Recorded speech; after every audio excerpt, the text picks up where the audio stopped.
para que alguien lo respalde si México declara una moratoria de su deuda. Evidentemente, países que son muy riesgosos, si alguien quiere comprar un seguro contra la deuda emitido por un país riesgoso, pues va a ser un seguro muy caro. Si es un país seguro, pues ese precio va a ir disminuyendo.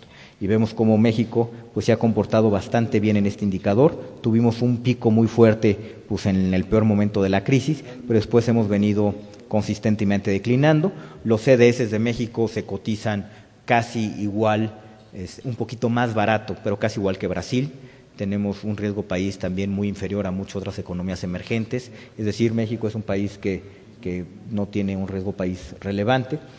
Los bonos gubernamentales, los bonos que emite el gobierno federal a largo plazo, 10, 20 y 30 años, vemos cómo la tasa de largo plazo que está pagando el gobierno mexicano viene disminuyendo de manera muy notable. Eso también es importante, muy notoria, porque lo que significa es que también cuando el gobierno mexicano sale a fondearse en periodos de largo plazo, pues no estamos generando demasiada desconfianza, demasiada incertidumbre y nos están prestando a tasas mucho mejores que a las que salíamos a fondearnos en el pasado. Desde luego esto tiene que ver con una tendencia internacional, con una lógica internacional de una disminución de tasas, pero también mucho tiene que ver con la solidez que se percibe en la economía mexicana. ¿Cuáles son nuestros pronósticos para el 2010 y 2011? Bueno, básicamente presentamos los nuestros, la de Secretaría de Hacienda, y lo que hace la encuesta de Banjico, que es recopila la opinión de los expertos en una encuesta y los promedia o los junta y ahí está. Crecimiento del PIB, nosotros pensamos que va a ser de 4.1, la encuesta de Banjico es de 4.5, probablemente el nuestro es el pronóstico más conservador. Para el 2010 es de 4 y 3.6 la encuesta de Banjico, ahí nosotros pensamos que sí podemos sostener una tasa de crecimiento por arriba del 4.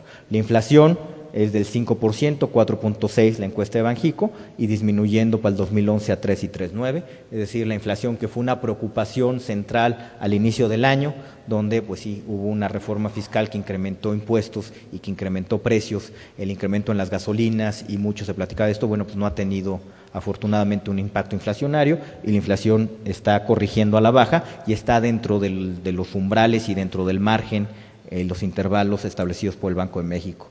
Crecimiento de empleo, nosotros pensamos que vamos a terminar el año entre 500 y 600 mil, 550 mil, Banjico 539 mil, lo cual pues, es un buen dato. En este momento andamos ya, hemos generado cerca de 540 y tantos mil, 547 mil nuevos empleos. Y vamos a generar empleos de manera muy importante en agosto. El dato de agosto también, el dato de agosto va a ser un poco más flojo, es una regularidad, pero el dato de septiembre, octubre y noviembre van a ser buenos datos de crecimiento de empleo. Los datos, la información o lo que esperamos es que al final de noviembre vamos a andar cerca de los 800,000 empleos, un poquito más de 800,000 empleos, pero de nuevo en diciembre, que es la estacionalidad que se presenta, que hay bastantes despidos en diciembre, pues se piensa que se pueden perder hasta 300,000 empleos este diciembre, de manera que acabaremos el año en 500,000 empleos. El déficit presupuestario del PIB, que está en 0.7, 2.7 si se suma lo de Pemex, nuestro pronóstico es que pues, podemos bajarlo a 0.3, 2.3 si metemos la parte de Pemex. La cuenta corriente también tiene un déficit bastante manejable y la inversión extranjera directa en México pues pensamos que va a estar en completa alineación con lo que opinan los expertos, que vamos a llegar arriba de 16,000 millones de pesos, nosotros pensamos que 17,000, y el año entrante también se ve un buen año en términos de inversión extranjera directa. En términos de los esfuerzos que se han hecho recaudatorios, mencionar que el ajuste que se hizo a finales del año pasado, que es este de 1.8, bueno, pues fue el tema pues ya muy platicado de la consolidación fiscal, de subir el ISR 28 a 30, de subir el IVA a 16, pues nos va a dar 111,000 millones de pesos.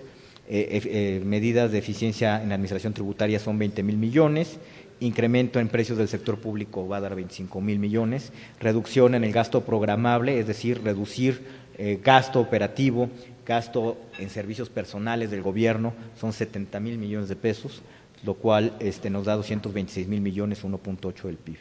En términos de números de contribuyentes, también se han hecho esfuerzos muy importantes.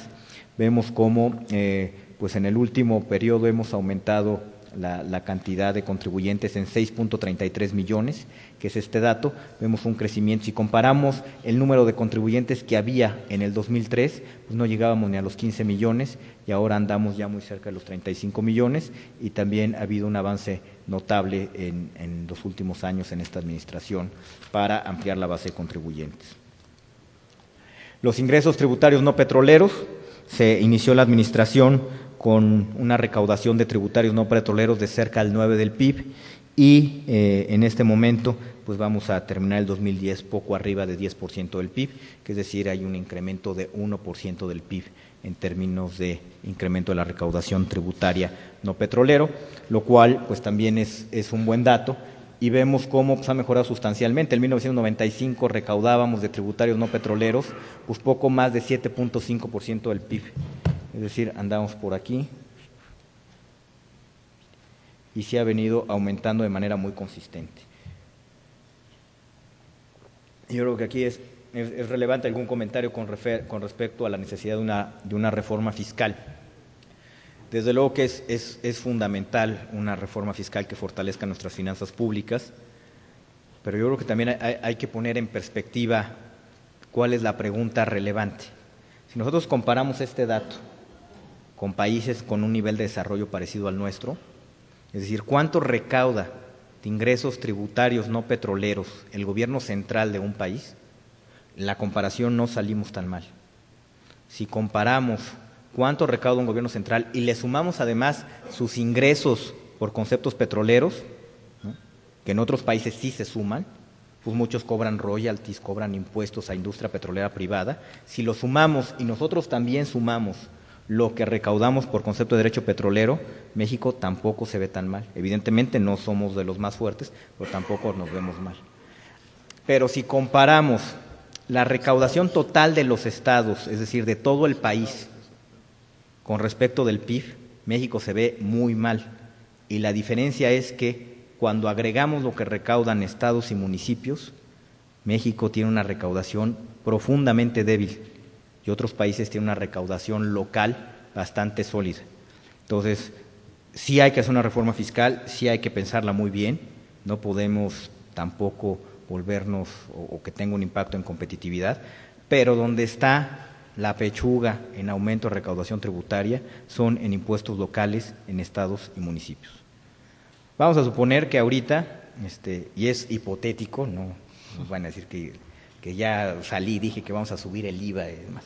Vamos a suponer, ¿no?, que hay condiciones políticas y que todo el mundo dice, pues órale, vámonos con la dura, ¿no? Entonces, pues, ¿cuál es la dura? Pues es básicamente cubrir todos los hoyos que están en el impuesto al consumo. Y tapamos los impuestos al consumo, ponemos un IVA, si quieren lo dejamos al 16% de absolutamente todo, sin hoyos, todo. Si eso fuera, la recaudación estimada de una proeza de ese tamaño, pues son cuando mucho 2.3 del PIB.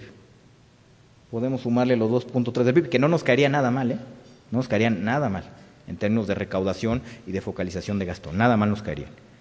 Sin embargo, si comparamos eso y andaríamos en el indicador en 12% del PIB como la recaudación total de México, ¿no? Si le sumamos los ingresos petroleros, andaríamos cerca de 22% del PIB. Si nos comparamos con países parecidos a los nuestros, con Brasil, por ejemplo, que tiene una recaudación de 30 y tantos % del PIB, pues de todas maneras nos vamos a seguir viendo mal. Entonces el punto es, yo creo que sí es fundamental avanzar en una reforma fiscal. Si hay condiciones políticas, ojalá podamos hacerlo. Es fundamental avanzar, pero también es muy importante voltear a ver en la recaudación y en las responsabilidades de gasto que tienen los estados y municipios.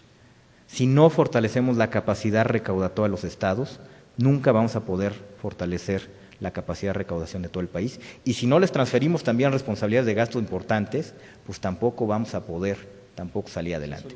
Entonces, la reforma integral o la reforma fiscal que se deba plantear debe considerar fortalecer los ingresos federales, sí es cierto, pero más importante fortalecer los ingresos de los estados y de los municipios y que también tengan responsabilidades de gasto importantes.